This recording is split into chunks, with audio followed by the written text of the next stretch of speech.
Star Wars, Thrawn, by Timothy Zahn. Chapter 1. All beings begin their lives with hopes and aspirations. Among these aspirations is the desire that there will be a straight path to those goals. It is seldom so, perhaps never. Sometimes the turns are of one's own volition, as one's thoughts and goals change over time, but more often the turns are mandated by outside forces. It was so with me. The memory is vivid, unsullied by age, the 5 admirals rising from their chairs as I am escorted into the chamber. The decision of the ascendancy has been made, and they are here to deliver it. None of them is happy with the decision. I can read that in their faces, but they are officers and servants of the Chiss, and they will carry out their orders. Protocol alone demands that. The word is, as I expected, exile. The planet has already been chosen. The aristocra will assemble the equipment necessary to ensure that solitude does not quickly become death from predators or the elements. I am led away. Once again my path has turned. Where it will lead, I cannot say. The hut was small, apparently made from local materials, situated in the centre of the forest clearing. Surrounding it were 8 tall rectangular boxes with 2 distinct sets of markings. "So this," Captain Voss Park said, "is what you brought me all the way down from Strikefast to see?" "Yes, Captain, I did," Colonel Mosh Barris said sourly. "Turns out we may have a problem. You see those markings?" "Of course," Park said. "Bogolan script, isn't it?" "It's Bogolan script, but not Bogolanese," Barris said. "The translator droids can't make top or bottom of it, and the 2 power generators behind the hut don't match any Imperial designs." Standing to the side, watching his captain and the Strikefast senior troop commander discuss the mysterious settlement they've found on this unnamed world, Cadet First Class Eli Vanto tried to make himself as inconspicuous as possible, and wondered what he was doing here. None of the other 10 Myanmar Academy cadets had been ordered down with Park's shuttle. Eli didn't have any particular expertise in unknown artifacts or tech. It wasn't like he needed planet-side experience anyway. He was on track to become a supply officer. There was no reason he could think of why he'd been singled out in this way. "Cadet Vanto," Barris said. Eli wrenched his mind back from his musings. "Yes, Colonel? The droid said there are half a dozen trade languages out there that use Bogolan's script. You're our expert on obscure local languages." He gestured to the crates. "So?" Eli moved closer, wincing a little. So that was why he was here. He'd grown up on the planet Lysatra in this part of wild space, pressed up against the so-called unknown regions. His family's shipping company worked mostly in and around their homeworld, but they did enough business in the unknown regions that Eli had picked up proficiency in several of the local trade languages. But that hardly made him an expert. "It could be a variant of Psi-Bisti, sir," he said. "Some of the words are familiar and the syntax is right, but it's not standard." Barris snorted. "Hard to imagine a standard for a language so obscure that even the droids don't bother with it." Eli held his tongue. Psi-Bisti was actually a perfectly well-defined and eminently useful language. It was the people who still used it and the worlds they lived on that were obscure. "You said you can read some of it?" Park prompted. "Yes, sir," Eli said. "It seems to be mostly tracking information and the name of the company that supplied the contents. Also a short bit proclaiming the grandeur and honour of that company." "What, they engrave promotionals right on their shipping crates?" Barris asked. "Yes, sir. A lot of small businesses out here do that." "You don't recognise the business name, I presume?" Park asked. "No, sir. I believe it's Red Bipe or Redder Bipe, possibly the owner's name." Park nodded. "Can we see if there's anything in our records? What about the second script?" "Sorry, sir," Eli said. "I've never seen it before." "Terrific," Barris muttered. "So whether it's a smuggler base or a survival camp from a shipwreck, it still comes under UA protocols." Eli winced. The unknown alien protocols were a relic from the glory days of the Republic, when a new species was being discovered every other week and the Senate wanted every one of them contacted and studied. The modern Imperial Navy had no business handling such chores, and even less interest in doing so, and the High Command had repeatedly said so. Rumour at the Academy was that Emperor Palpatine was working to revoke the protocols, but for the moment they were still standard orders, and far too many of the senators supported them, which was going to put a crimp in the strike-fast schedule. The ship's officers and crews weren't exactly thrilled at having a bunch of cadets underfoot anyway, and Eli could tell they were looking forward to dumping them back on Myanmar. This was going to delay that happy send-off for at least a couple of extra days. Agreed, Park said. Very well. Have your troops make themselves comfortable while I have a tech analysis team sent down. Keep an eye out in case your smuggler or castaway comes back. Yes, sir, Barris's comlink signalled, and the colonel pulled it out. Barris, this is Major Wyan at the crash site, Colonel, a taut voice came. Sorry to interrupt, but I think you'd better come and see this. Eli frowned. He hadn't heard anything about a crash. There was a crash, sir? He asked. One of the V-Wing fighters went down, Park said, nodding across the clearing where distant lights could be seen flickering through the tendrils of evening mist wafting through the trees. Eli nodded silently. He'd noticed the lights earlier, but had assumed that they were just more of Barris's survey team. I'll be right there, Barris said. With your permission, Captain. Go ahead, Park said. I'll stay here with Cadet Vanto and see what else he can tell us about the writing on these crates. Eli had gone through nearly all of it when Barris and a black-uniformed, black-helmeted Navy trooper returned carrying a V-Wing pilot's flight suit. A flight suit stuffed with grass, leaves, and strange-smelling red berries. What is this? Park demanded. This is what we found near the crash site, Barris said grimly as they set the suit on the ground in front of the captain. The body's gone. Nothing left but this, he waved a hand. Scarecrow, Eli murmured. Patrick sent him a sharp look. Is this something you people do out here? Some farmers still use scarecrows to keep the birds out of their crops, Eli said, his face warming. You people. Park was letting his core world prejudices peek out. They're also used in festivals and parades. Park looked back at Barris. Have you looked for the pilot? Not yet, sir, Barris said. I've ordered a troop perimeter set up around the settlement and I'm having another platoon of troopers sent down. Good, Park said. Once they're here, expend your search and find the body. Yes, sir, Barris said. We might want to wait till morning, though. Your soldiers afraid of the dark? No, sir, Barris said stiffly. It's just that we found the V-Wing survival pack. The blasters, spare power packs, and concussion grenades are missing. Park's lip twitched. Primitive with weapons. Wonderful. Very well. Search until dark, then resume in the morning. We can keep the search going on all night if you like. Park shook his head. Hard enough to navigate unfamiliar terrain in the dark. I've seen too many night patrols get disorientated and start jumping or shooting at one another, and the mist you've got rolling in will just make it worse. We'll keep aerial surveillance going, but your troopers would do better to stay in camp until daybreak. Yes, sir, Barris said. Maybe whoever took the grenades will be considerate enough to blow themselves to pieces before they get to us. Perhaps, Park looked at the darkening sky. I'll head back to the ship and arrange for a wider starfighter cover pattern. He lowered his gaze to Eli. Cadet, you stay here with Colonel Barris's team. Study the settlement, see if there are any more inscriptions. The sooner we learn everything we can, the sooner we can leave. It was nearly full dark by the time Barris's men finished creating their perimeter. The tech team had set up an examination table protected by a transparent weather canopy where they could study the grass and leaves they'd taken from the flight suit. They'd started their work when Major Wyan and his search party returned empty-handed from the forest. So they hadn't found the V-Wing pilot's body. Still, there were no indications of wounded or dead among his team either. With grenades and a blaster in the hands of primitives or castaways of unknown species, Eli was privately willing to call it a draw. So that's what was in the flight suit? Wyan asked, walking over to where Barris was watching as the two techs spread out the scarecrow stuffing. Yes, Barris said. The breeze momentarily shifted direction, and Eli caught a whiff of an odd aroma he'd smelt earlier, probably from some of the berries the techs had crushed for analysis. So far it seems to be just local flora. Maybe the whole thing was some kind of religious ritual. And without warning there came a flash and thunder crack of an explosion from behind them. Cover! Barris shouted, spinning around and dropping to one knee as he hauled out his blaster. Eli hit the ground behind one of the big crates, then peeked cautiously around its side. Halfway to the edge of the clearing, a patch of grass was smouldering with the afterburn of the explosion.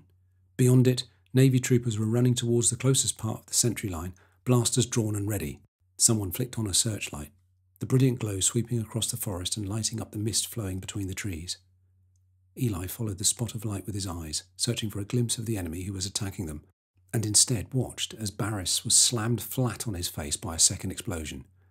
"Colonel!" Wild shouted. "I'm all right," Barris shouted back. Behind him, the collection of grasses and leaves on the examination table was burning brilliantly, the table itself canted half over by the blast. On the table's far side, the two techs were shakily getting back up onto hands and knees. Swearing under his breath, Eli lay flat on the ground, bracing himself for the inevitable third explosion. The inevitable failed to happen. One by one, he heard the perimeter troops check in with Barris, confirming the defences were secure. Wyan conducted a search of the first 20 metres of forest outside the clearing and reported that the unknown attackers had fled. Though considering no one had apparently seen anything in the first place, the fact they didn't strike Eli as being very comforting. The explosions themselves were equally mysterious. They definitely weren't concussion grenades, Wyatt said. Not nearly powerful enough. Our best guess is they were the blaster power packs with the sturm dowels pulled out.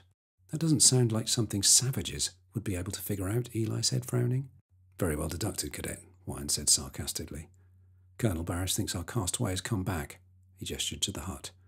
I didn't call you over here to get your opinion on our tactical situation. I called you to see if you'd found anything in the hut or storage crates that would give us a hint as to his appearance or tech level. Not really, sir, Eli said. From the shape of the bed and the design of the eating utensils, he's probably humanoid. But there's really nothing more. What about the power generators? He has to have some tech skill to work those, doesn't he? Not necessarily, Eli said.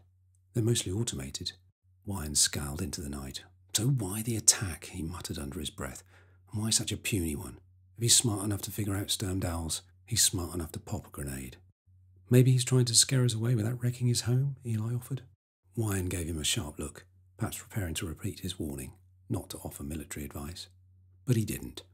Perhaps he was remembering that Eli had experience in this unimportant part of the galaxy. And how did he get into the camp? There was a small scratching sound near Eli's feet. He started, but it was only some small ground creature scurrying through the grass. Maybe he lobbed the blaster packs in with a catapult or something. Wyan raised his eyebrows. Through the weather canopy? Eli winced as he looked over at the still smouldering mass of burned grass. No, of course. A lobbed-in explosive would have bounced off the canopy and never made it to the table. Stupid of him. I guess not, sir. You guess not, sir, Wyan echoed sarcastically. Thank you, Cadet. Get back to your work, and this time find us something useful. Yes, sir. Major, Barris called, striding across the clearing. Sir, Wyan said, turning to face him. Captain's sending some V-wings for a grid search, the colonel told him. In the meantime, take a squad and set up some of the floodlights at the perimeter. I want that forest rim lit up like the inside of a spark module. Then fine mesh the hemisphere sensor screen. I don't want any more explosives getting through without us at least knowing they're coming. Wyan's reply was lost in the sudden roar as a pair of V-wings shot past at treetop level. What? Barris asked. I was reminding the colonel that there was lots of birds flying around, Wyan repeated. Small ground animals too. I nearly twisted my ankle stepping on one a minute ago. If we fine mesh the screen too far, we'll have alarms triggering all night. Fine, forget the fine meshing, Barris said. Just get those lights. And suddenly, directly ahead, the nearest trees were silhouetted by a fireball erupting somewhere in the distance. What the? Wyan barked. V-wing crash, Barris snapped, keying his comlink. Rescue team to the transport, now! At least this time the pilot's body hadn't been taken. Unfortunately, his blaster, power packs and concussion grenades had, and the rumours and speculations were flying. Eli was out of most of the quiet discussions, working as he was in the castaway's hut. But every now and then one of the techs would come in to collect something else to analyse. They were usually eager to talk, to lay out their own thoughts and pretend they didn't have any fears. But they did. And so did Eli. The floodlights blazing away at the edge of the forest had succeeded in warding off further attacks, but the masses of insects and night birds the glow attracted were almost as unnerving. The V-wings flying overhead gave an illusion of safety and protection, but Eli tensed every time one went past, wondering if this would be the next one to be knocked out of the sky. And on top of it all was the why. Why was this happening? Was someone trying to scare the Imperials away? Or was the attacker trying to pin them down, or run them in circles? Or worst of all, was this some kind of macabre game? And was the grass-filled flight suit a feint? A distraction? Or just some native ritual? That one, at least, received an answer. About midnight, after a calm consultation with Captain Park, Barris ordered the stuffed flight suit to be thoroughly examined. Only then did they discover that the helmet's comlink was missing. Clever little snakes, Barris growled as Eli edged closer to the conversation. What about that one? The comlink's still here, Wyatt confirmed, peering into the second down pilot's helmet. They must have not had time to remove it. Or just didn't bother, Barris said, because they could already eavesdrop on our communications. Exactly, Barris said. Well, that ends now. Call the strike fast and have them shut down that circuit. Yes, sir. Barris shifted his glare to Eli. You have something to add, Cadet? Or were you just doing a little eavesdropping of your own? Yes, sir, Eli said. No, sir. I wanted to report that I found a couple of coins between the inner and outer shells of one of the crates that date it to the beginning of the Clone Wars. So it looks like our castaway's been here at least that long. Hold on, Barris said. Coins? A lot of shippers out here put fresh minted low-value coins in with their crates, Eli explained. It's a good luck thing, as well as a way to make sure the dates on the manifests don't get altered. They take them out and put new ones in whenever the crate comes back to them. So, assuming the castaway got the crates new, it means he's been here for several years, Wine said thoughtfully. Might explain some of his behaviour. Not to me it doesn't, Barris said. If all he wants is a ride back to civilization, why doesn't he just walk out of the forest and ask? Maybe he was on the run when he crashed, Wine suggested. Or maybe he came here voluntarily and just wants us to go away. In which case he's going to be sadly disappointed, Barris said. All right, Cadet, keep looking. Do you want me to assign a tech to help? There's not much room, sir. We'll probably just get in each other's way. Then get back to it, Barris said. Sooner or later, our friend is going to push his luck too far, and when he does, we'll be ready. They had 5 casualties among the sentry perimeter Navy troopers that night. 3 of them were incapacitated at the hand of the unseen enemy, their chests or helmets slammed by concussion grenades. No one saw anything, either before the attacks or afterwards. The 2 other casualties were accidentally shot by their own nervous comrades, who mistook them for intruders in the misty darkness. By the time dawn began to lighten the sky, Barris was back on the comlink to the strike fast. By the time the sun finished burning off the nighttime mist, 2 squads of stormtroopers had arrived. They consulted with Barris, then headed briskly into the forest, blaster rifles held ready across their chests. Personally, Eli doubted they would have any better luck finding the mysterious attacker than Barris's own troopers had, but he had to admit that the presence of the white armoured warriors brought a welcome boost to morale. He was taking apart the last crate to look for more marker coins when he heard a soft but pervasive screech erupt from somewhere outside the hut, followed instantly by shouts and curses. A general alert? Snatching out his comlink, he keyed it on, and just as quickly keyed it off, holding it as far away from himself as he could as the screech from outside exploded in his ears. Someone was jamming their comlinks. "Full alert!" he heard Barris bellow from across the clearing. "All troopers, full alert! Major Wyan, where are you?" Eli hurried around the side of the hut, nearly getting bowled over by a Navy trooper heading towards the perimeter. The woman's face was ashy under her heavy black helmet, her expression grim, her uniform spattered with dust. Eli came within sight of Barris just as Wyan reached him. "All comlink channels are out, sir," Wyan reported. "I know," Barris snarled. "Enough is enough. There are 18 stormtroopers beating the bushes out there. Send some Navy troopers to recall them. We're pulling out." "We're leaving, sir?" "You have an objection?" "No, sir." "But what about that?" Wyan jerked a thumb at the hut. "The protocols require us to study it." Barris glared at the hut for a couple of seconds. Then his face cleared. "But they don't require us to study it here," he said. "We'll take it with us." Wyan's jaw dropped. "To the strike fast?" "Why not?" Barris said, as if still thinking it through. "There's plenty of room in the transport for all of it. Tell the techs to break out the heavy repulsor lifts and get busy." Wyan threw a considerably less than enthusiastic look at the settlement. "Yes, sir." "And tell them to move it," Barris called after Wyan as the Major hurried away. "The only reason to jam our comlinks is if he's getting ready to launch a major attack." Eli pressed himself close to the hut as he looked round the edge of the forest. He couldn't see any lurking enemies out there, but then none of them ever had. 3 minutes later, a squad of grim-faced troopers and techs arrived at the encampment and began attaching repulsor lift hoists to the generators and storage crates. One of the techs stayed with Eli as the others began transferring their prizes to the transport, the 2 of them studying the hut's exterior and figuring out where to attach the hoists in order to keep the building intact. They were still discussing the procedure when the first of the stormtroopers began to re-emerge from the forest in response to Barris's orders. The jamming continued as the rest of the troops filtered into the encampment, turning to face the forest in defensive formation for the attack they all knew was coming. Only it didn't. Barris's stipulated half-hour ended with the encampment packed aboard the transport, leaving the entire group ready to leave. Except for one small hitch. One of the 18 stormtroopers was missing. What do you mean, missing? Barris demanded in a voice that carried across near the entire clearing as three of the stormtroopers headed purposefully into the forest again. How does a stormtrooper go missing? I don't know, sir, Wine said, looking around, but you're right. The sooner we get out of here, the better. Damn right I'm right, Barris said. That's it, Major. Get the techs aboard the transport, with your troopers following in a standard rearguard formation. What about the stormtroopers? Wine asked.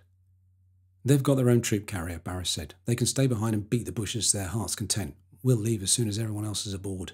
Eli didn't wait to hear more. Barris's order hadn't specifically mentioned him, but he was more tech than trooper. Close enough. He turned towards the transport and paused. One of the stormtroopers was standing rigid guard just outside the hatchway, his weapon held ready across his chest. If he took exception to Barris's order abandoning him and his companions, without twitch or warning, the stormtrooper abruptly dissolved in a violent explosion. Eli was flat on the ground in an instant. "Alert!" he heard someone shout, the voice distorted by the ringing in his ears. A handful of troopers were charging towards the forest, but Eli couldn't tell if they were on an actual trail or just hoping to randomly catch their attacker. He looked back at the transport, his breath caught in his throat. The smoke of the explosion was clearing away, revealing that the ship itself had sustained only minor damage. Mostly cosmetic, nothing that could interfere with flight operation or hull integrity. The stormtrooper's armour, no longer pristine white, was scattered in bits and pieces in a small radius around the spot where the man had been standing. The armour was all there. The body itself was gone.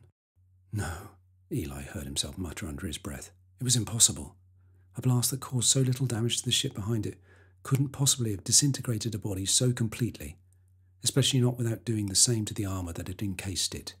A movement to his left caught his eye, emerging into the clearing where the three stormtroopers had gone to look for their missing comrade. They had indeed found him, or at least what was left of him.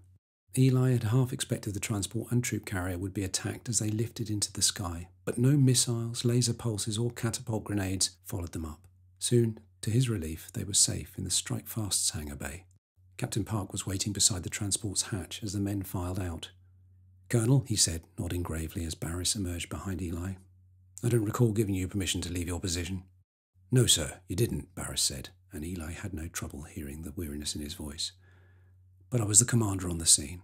I did what I deemed best." "Yes," Park murmured. Eli looked back over his shoulder to see the captain shift his gaze from Barris to the transport itself. "I'm told you brought the alien settlement up with you." "Yes, sir," Barris said. "Everything that was there, right down to the dirt. I can put the techs back to work on it whenever you want." "There's no hurry," Park said. "You'll accompany me back to my office. Everyone else is to report for a debriefing." He turned to face the line of techs and Navy troopers, and his eyes fell on Eli. Quickly, Eli twisted his head back around. Eavesdropping on officers was very bad form. Hopefully, Park hadn't noticed. Unfortunately, he had. "Cadet Vanto?" Bracing himself, Eli stopped and turned around. "Yes, sir." "You'll accompany us as well," Park said. "Come." With Park in the lead, they left the hangar bay. But to Eli's surprise, they didn't go to the captain's office. Instead, Park led the way up to the hangar bay control tower, the lights of which had been inexplicably darkened. "Sir?" Barris asked as Park stepped into the observation window. "An experiment, Colonel," Park gestured to the man at the control board. "Everyone out." "Good. Dim the lights in the bay." Barris stepped to Park's side as the lights outside the observation window faded to nighttime levels. Cautiously, trying to stay as inconspicuous as possible while still getting a good look, Eli eased to a spot just behind Park on his other side. The transport and troop carrier were predominantly visible directly below. Beyond them at the other end of the bay were 3 Zeta-class shuttles and a Harbinger courier ship. "What sort of experiment?" Barris asked. "The testing of a theory," Park said. "Make yourselves comfortable, Colonel, Cadet. We may be here a while." They'd been there nearly 2 hours when a shadowy, human-shaped figure emerged stealthily from the transport. Silently, it slipped across the darkened hangar bay towards the other ships, taking advantage of the sparse cover along the way. "Who is that?" Barris asked, leaning a little closer to the transparisteel divider. "Unless I'm mistaken, that's the source of your troubles down on the surface," Park said with obvious satisfaction. "I believe that's the castaway whose home you've invaded." Eli blinked, frowned. One man? Barris apparently didn't believe it either. "That's impossible, sir," he protested. "Those attacks couldn't have been the work of a single person. He must have had some help." "We'll wait a moment to see if anyone joins him," Park said. No one did. The shadowy figure moved across the floor to the other ships, where it paused for a moment as if considering. Then, deliberately, it stepped to the door of the middle Zeta shuttle and slipped inside. It appears he was indeed alone, Park said, pulling out his comlink. He's in the middle Zeta. All weapons on stun. I want him alive and unharmed. After all the trouble the castaway had created on the planet's surface, Eli had expected him to put up a terrific fight against his captors. To his surprise, he apparently surrendered to the stormtroopers without any resistance at all. Perhaps he was taken by surprise. More likely, he knew when resistance was futile. At least Eli understood now why Park wanted him along. The prisoner's cargo crates were labelled with a Psi Bisti variant. If he spoke the language itself, and if it was the only language he spoke, the Imperials would need a translator. The group was halfway to the hatchway where Park, Barriss, Eli and their stormtrooper escort waited when the hangar bay lights came back up. The prisoner, as Eli had already noted, was of human shape and dimensions, but there the resemblance to normal humans ended. His skin was blue, his eyes a glowing red, and his hair shimmering blue-black. Eli stiffened. Back home on Lysatra, there were myths about beings like that, proud, deadly warriors that the stories named Chiss. With an effort, he tore his eyes away from the face and his mind away from the old myths. The prisoner was dressed in what appeared to be skins and furs, apparently sewn together from the indigenous animals of the forest where he'd been living. Even marching in the centre of a rectangle of armed stormtroopers, he had an air of almost regal confidence about him. Confidence. That was definitely part of the stories. The stormtroopers brought him to within a few metres of Park and nudged him to a halt. "Welcome aboard the Venator Star Destroyer Strikefast," the captain said. "Do you speak Basic?" For a moment the alien seemed to be studying him. "Or would Psi Bisti be better?" Eli added in that language. Barriss threw a glare at him, and Eli winced. Again, stupid. He should have waited for orders. The prisoner, too, was gazing at him, though his expression seemed more thoughtful than angry. Captain Park, for his part, only had eyes for the prisoner. "You asked him whether he spoke Psi Bisti, I assume?" "Yes, sir," Eli said. "My apologies, Captain. I just thought the stories all say that Chiss used Psi Bisti in their—" "The what?" Park asked. "The Chiss," Eli said, feeling his face warming. "They've always been thought of as a wild space myth." "Have they now?" Park said, eyeing the prisoner. "It would appear they're a bit more substantial than that." But I interrupted. "You were saying?" "Just that in the stories the Chiss used Psi Bisti in their dealings with us." "As you also use that language with us," the prisoner said calmly in Psi Bisti. Eli twitched. The prisoner had answered in Psi Bisti, but he'd responded to a comment that Eli had made in Basic. "Do you understand Basic?" he asked in Psi Bisti. "I understand some," the Chiss answered in the same language, "but I'm more comfortable with this one." Eli nodded. "He says he understands some Basic, but is more comfortable with Psi Bisti." "I see," Park said. "Very well. I'm Captain Park, commander of this ship. What's your name?" Eli opened his mouth to translate. "No," Park stopped him with an upraised hand. "You can translate his answers, but I want to see how much Basic he understands. Your name, please." For a moment the Chiss was silent, his gaze drifting around the hangar bay. Not like a primitive, overwhelmed by the size and magnificence of the place, Eli thought, but like another military man sizing up his enemy's strengths and weaknesses. "Mithrawn Nerudo," he said, bringing his glowing eyes back to Park. "But it would be easier for you to call me Thrawn."